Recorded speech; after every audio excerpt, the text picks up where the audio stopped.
저도 이제 연애를 좀 해야 되겠다. 오랫동안 알았던 친구인 저의 현재 남편을 제가 찍게 되죠. 너라면 괜찮겠구나. 이래서 제가 먼저 작업에 들어가게 됩니다.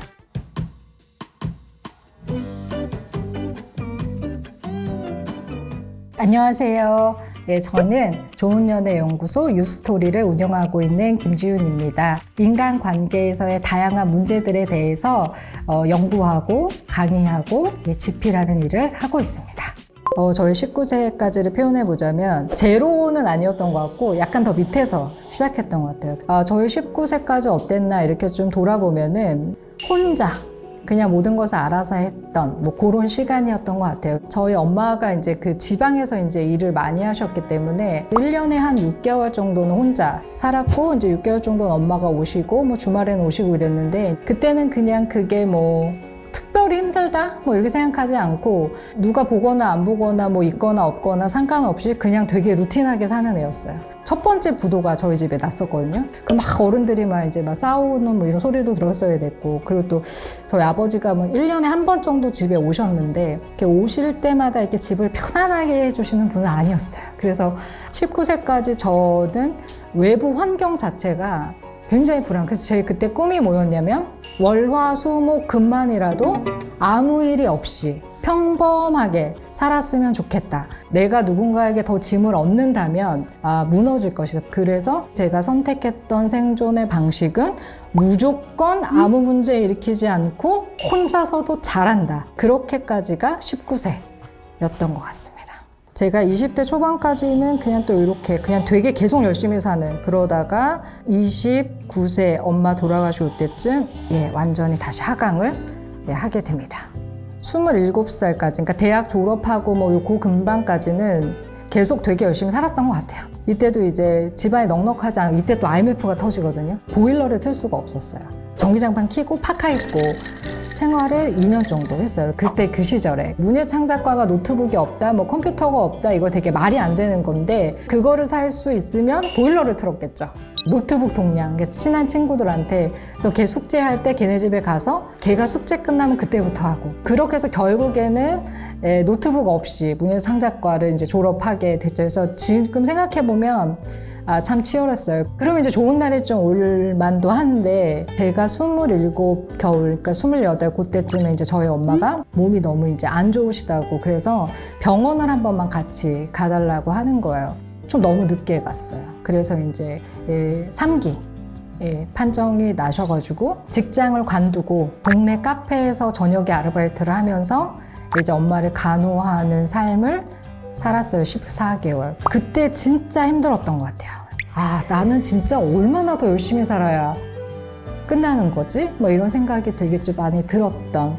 저는 좀 되게 냉정한 딸이었고, 또 엄마는 엄마 입장에서 항상 저한테 미안함, 다가오시거나 자신 있게 뭘 요구하시거나 이러지 못하셨죠. 그런데 이제 그 시간 동안에 서로에 대해서 좀 이해를 하기도 하고 그랬던 시간이어서, 이제 엄마 돌아가시기 전에 내가 평생 알았던 너하고 아팠을 때 마지막 그 1년 2개월 정도의 너는 전혀 다른 사람으로 나에게는 느껴진다. 그래서 마지막 1년 2개월이 어떻게 생각하면 되게 고통스러운 시간이었지만 또 특별한 시간이었던 것 같아요. 29세에 곤두박질 쳤지만 이때부터는 또 열심히 살면서 올라가는 구간을 맞이하게 됩니다. 제 인생은 그냥 대부분한테 열심히 살았고, 열심히 살아서 열심히 살았다 이런 건데, 어머니가 이제 돌아가시고 나서 이제 혼자 남겨지니까 저도 이제 연애를 좀 해야 되겠다, 이제 이런 생각이 좀 들었어요. 그래서 제가 21살부터 29까지 이제 제가 연애를 이제 전혀 하지 않았죠. 이제 그때는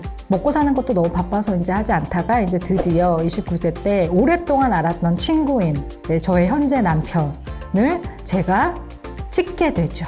너라면 괜찮겠구나. 이래서 제가 먼저 작업에 들어가게 됩니다. 제가 생각할 때 진짜 연애는 그게 처음이었던 것 같고, 그러다 보니까 좀 저의 내면에 성장을 좀 가져왔던 연애가 아니었나 싶어요. 그래서 제가 32에 결혼을 이제 하게 됐는데, 이제 주변에서 가까운 사람하고 이제 그 연애 관계를 통해서 관계 맺고 이런 것들을 얼마나 힘들어하고 이랬는지 이제 알기 때문에 결혼을 해서 이제 원만하게 살아가는 걸 보고, 그것만 좀 언니가 극복했던 과정만 좀 어떻게 정리해서 얘기해주면 좀 도움이 될 것 같다 그래서 그때 그냥 알겠어. 그리고서는 그 롤케이크 하나를 받고 지하에서 강의를 했는데 제가 이거는 너무 부끄러운 내용이고 그러니까 절대로 녹음하거나 그러지 마세요 라고 했는데 꼭 그럴 때 녹음한 사람이 있어요. 그래서 그 얘기가 돌고 돌아서 어느 날 모르는 번호로 전화가 왔어요. 출판사라는 거예요. 예? 어디시라고요? 막 이러면서 이제 받았거든요. 그 mp3 파일이 이게 전국 8도로 돌아다녔던 것이에요. 요 내용을 좀 책으로 엮어보실 수 있겠냐. 제가 또 결혼하고 좀 보이는 것들, 그리고 저처럼 가정에 상처가 되게 많았고, 그렇기 때문에 자기 돌봄을 좀 잘 할 수 없었던 사람들이 진짜 자기가 맺고 싶은 관계를 맺을 때 내 생각처럼 되지 않는 내 마음 때문에 얼마나 고통스럽게 관계들을 놓쳐가고 있는가, 그런 것들에 대한 것들을 좀 정리할 수 있는 시각이 생겨서 첫 번째 책을 집필하고 블루오션에 들어가게 됐어요. 네, 다음 제 인생 그래프 구간은 43세까지인데요. 이때는 이제 관계 전문가라는 수식어가 이제 붙으면서 엄청 열심히 삽니다. 그래서 쭉 올라가다가 42세, 3세 이때 완전히 다시 내려오게 돼요. 그 이전의 삶도 참 치열했지만 정말로 치열하게 살았던, 요거는 이제 커리어를 위해서 되게 열심히 살았고 그냥 다행이야, 이 정도면 됐어 라고 생각했을 때 강의를 하러 가다가 쓰러지게 됩니다. 그래서 응급실에 가게 되는데 계속 있을 수가 없었어요. 왜냐면 그날 제가 해야 됐던 강의가 되게 중요한 강의였어요. 제가 그때 그 응급실 표 있죠? 이거를 못 대고 이렇게 메고서는 했던 기억이 나는데, 그때 근데 딱 그렇게 쓰러지는 게 저한테 멘탈적으로나 이렇게 굉장한 트리거가 탁 됐어요. 그래서 엄청난 슬럼프로 곤두박질 치게 되는 사건의 시작이 됩니다. 요 43세 때 정말 곤두박질 쳤던 그래프가 엄마하고의 관계를 극복하고 저 자신을 정리하고 모녀의 세계를 쓰면서 드디어 위로 그래프가 탁 올라가게 됩니다. 43세에 이제 완전히 잠도 못 자고 일도 못 하고 정말 너무 이렇게 힘들었어요. 근데 이제 저희 애가 어리니까 내가 여기서 이제 끝나면 안 됐어야 됐고 이러니까 굉장히 어려웠던 심리적인 시간을 겪었는데, 그래서 제가 그 정신분석 그 상담소를 찾아갔거든요. 선생님이 저한테 어떻게 힘들어서 오셨어요? 이렇게 물어보셨는데 제가 잠을 좀 못 자서요. 뭐가 그렇게 힘드세요? 이렇게 물어보셨는데 제가 첫 마디가 뭐였냐면, 처음 본 사람한테 저는 정말 제가 그런 얘기를 할 거라고는 상상을 하지 못했는데 저희 엄마는 저한테 왜 그랬을까요? 정말 밑도 끝도 없이 제가 엄마 얘기를 하면서 엄청나게 울면서 1년 넘는 상담의 기간 동안이 갑자기 엄마에 대한 탐험으로 시작된 거야. 엄마하고 여러 관계들을 추적하다가 제가 물에 빠졌던 날을 기억하게 됐어요. 그때 이제 물 안에서 계속해서 이제 물을 먹다가 그 수영장 청소하는 분 있죠. 그 분이 저를 이렇게 건져준 거예요. 그래서 제가 그 물에서 빠져나오는 순간을 우리 엄마가 친구들하고 놀다가 착 찍었어요. 근데 그때 제가 그냥 이렇게 괜찮은 표정으로 이렇게 나왔더라고요. 울면서 나오지 않고 왜 그런지 모르겠는데 그냥 이렇게 딱 이런 표정으로 나왔어요. 근데 저희 엄마가 그 사진을 너무 귀엽다는 거예요. 제가 그때 제 상담 선생님한테 저는 왜 그때 엄마한테 내가 왜 물에 빠졌다고 말을 하지 않았을까요? 왜 나는 괜찮은 척을 하고 그걸 보면서 엄마 이때 이전에 무슨 일이 있었는 줄 알아? 왜 이 말을 나는 하지 않았을까?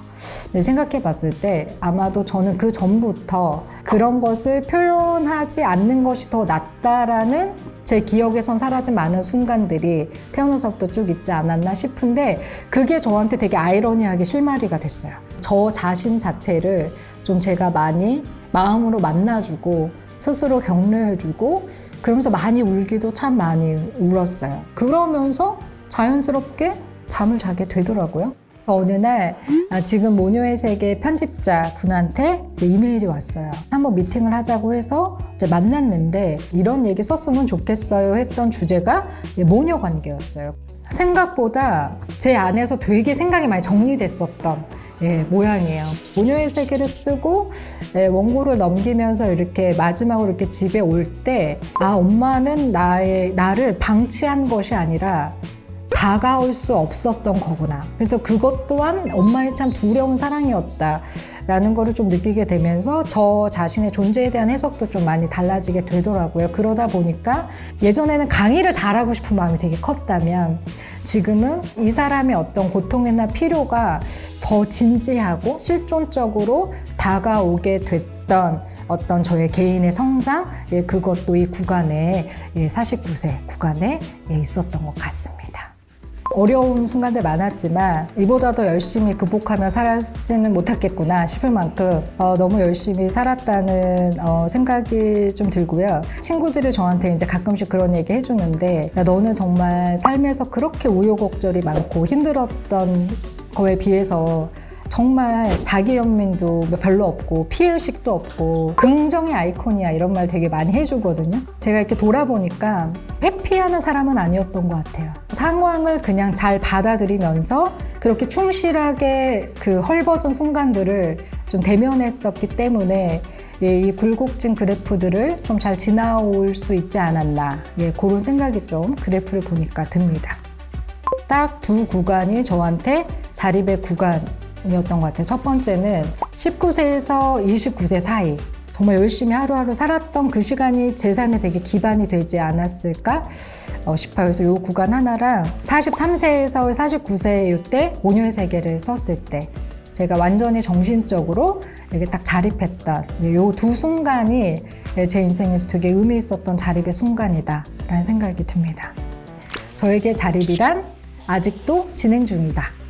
저는 자립의 개념을 완성이 아니라 계속되는 과정, 성장의 의미로 받아들이는 것 같아요. 이 나이가 되니까 자녀는 사춘기가 시작되고 내 자녀가 이제는 이제 저를 별로 필요로 하지 않으니까 이때 또 자립해 나가야 하는 것이고 또 사회에서 일을 하면서도 계속되는 어떤 변화 속에서 사람들은 또 자기의 몫을 잘 해나가야 되고 구간마다 필요한 자립들을 잘 이루어가는 것이 자기 성장이라는 생각이 들고 그런 의미에서 저에게 자립이란 여전히 진행 중인 것인 것 같습니다.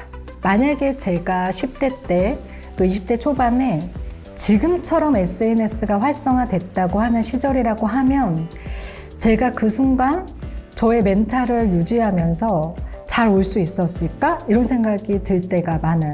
나보다 더 나은 것 같고 이런 것들이 되게 많잖아요. 그것들이 얼마만큼 상대적인 박탈감을 많이 줄까? 물론 이제 유익한 부분도 되게 많지만 좀 더 그냥 자신의 삶에 몰입하고 비교하지 않고 격려해주고 스스로의 인생을 좀 알아봐주고 스스로 자긍심을 느낄 수 있는 것, 내가 내 인생에 좋아요를 해줄 수 있으면 그것이 정말 참 만족스러운 삶이 아닐까 싶어요. 그래서 우리의 출발점에서 멋진 경기를 해나갔으면 하는 마음이죠.